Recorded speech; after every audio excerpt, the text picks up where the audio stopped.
Olha só, hoje o nosso papo é sobre como rodar código Ruby na AWS Lambda. A gente vai desvendar juntos esse mundo do serverless. Bora lá?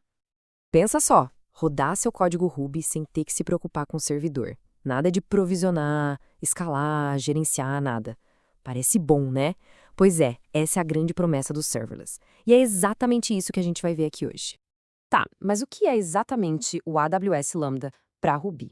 Bom, imagina ele como um serviço que simplesmente executa o seu código quando algo acontece, sabe? Em resposta a um evento, ele cuida de toda a parte chata da infraestrutura para que o foco seja naquilo que importa de verdade, o código. E o melhor é que o ambiente já vem todo prontinho, com o SDK da AWS e tudo mais. Beleza? Vamos começar do começo. A gente vai ver como é que se cria a primeira função. É sério, são só alguns cliques. Vamos ver como é surpreendentemente fácil e rápido começar nesse mundo do Ruby Serverless. Olha que moleza! Lá no console da AWS, são basicamente 4 passinhos. Primeiro, a gente escolhe Create Function. Depois, dá um nome para ela.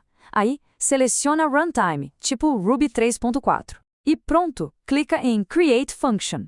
Na hora, a AWS já cria todo o ambiente de execução. É instantâneo. E aqui está o coração da coisa toda. O método Lambda Handler. É ele que é o ponto de entrada. Toda vez que a função é chamada por algum evento, é esse método que a AWS vai executar.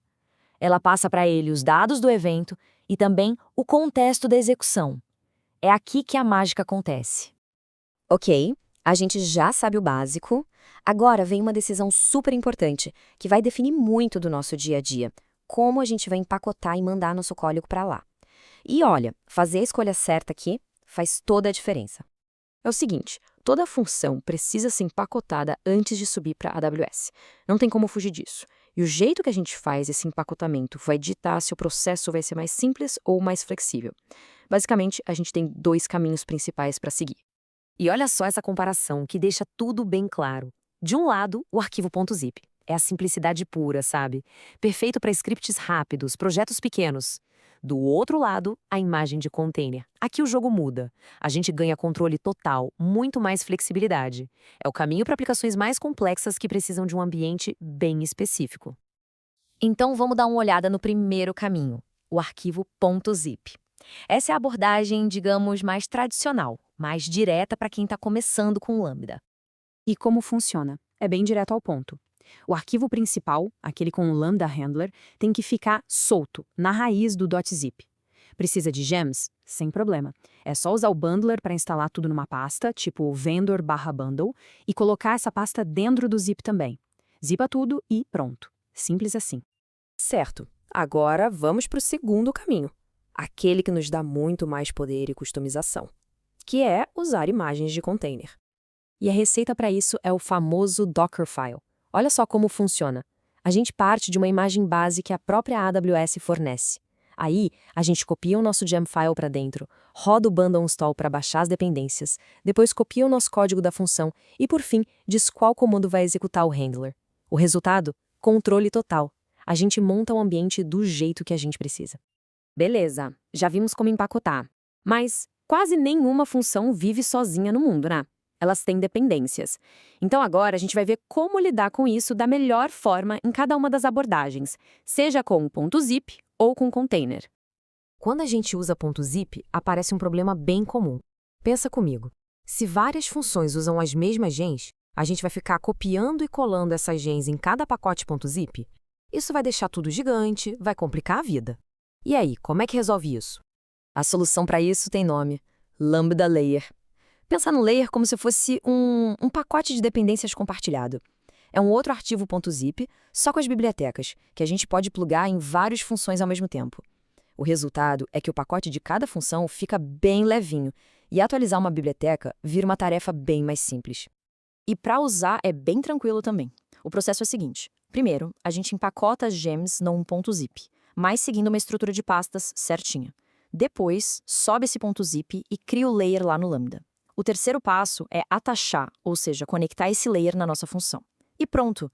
A partir daí, lá no código, é só dar um require na gen normal, como se ela já estivesse ali. E com containers, como fica? Ah, aí a história é bem mais simples. Como o container já é um pacotão fechado, com tudo dentro, as dependências são instaladas direto na imagem, lá no build, com aquele bundle install no Dockerfile. Ou seja, não precisa de layer, não precisa de nada separado, tá tudo ali dentro. Muito bem, já sabemos como colocar nosso código para rodar. Agora vamos para umas dicas de ouro, umas dicas sobre como escrever um código mais parrudo e principalmente como enxergar o que está acontecendo com ele lá em produção. Olha só, algumas coisas que fazem toda a diferença. Primeiro, separe a lógica de negócio do handler. Isso deixa os testes muito mais fáceis. Segundo, se for conectar com um banco de dados ou usar algum SDK, inicializa isso fora do handler. Assim, a conexão pode ser reaproveitada entre as execuções. E, claro, sempre use variáveis de ambiente para as configurações. Nada de deixar senhas ou URLs fixas no código. Isso deixa tudo mais seguro e flexível. Beleza, a função está lá, rodando. Tudo lindo. Mas e quando dá um problema? Ou quando tudo fica lento do nada? Como é que a gente descobre o que está acontecendo lá dentro? Como a gente consegue enxergar a execução? É para isso que existe o AWS X-Ray. Pensa nele como um raio-x mesmo da nossa aplicação. Ele consegue seguir uma requisição desde o começo até o fim, passando por todas as funções Lambda e outros serviços da AWS. Ele basicamente desenha um mapa completo de como tudo se conecta e interage. Esse gráfico de serviço, por exemplo, é a prova disso. Ele mostra visualmente como as peças se encaixam. A gente consegue ver direitinho o caminho que uma requisição faz e, com isso, fica muito mais fácil achar onde estão os gargalos de performance ou onde um erro está acontecendo. E dá para ir mais fundo ainda. Olha essa linha do tempo de uma única requisição. A gente vê o detalhe do detalhe. Quanto tempo levou para inicializar, quanto tempo na execução do código em si, e até o tempo gasto em chamadas para outros serviços da AWS. Para achar onde o tempo está sendo gasto, isso aqui é uma ferramenta poderosíssima. Enfim, com tudo isso em mãos, aquela barreira da infraestrutura simplesmente desaparece. O caminho para rodar código Ruby de um jeito super eficiente e escalável está totalmente aberto. E aí, a pergunta que fica no ar é: o que de incrível vai ser construído com isso?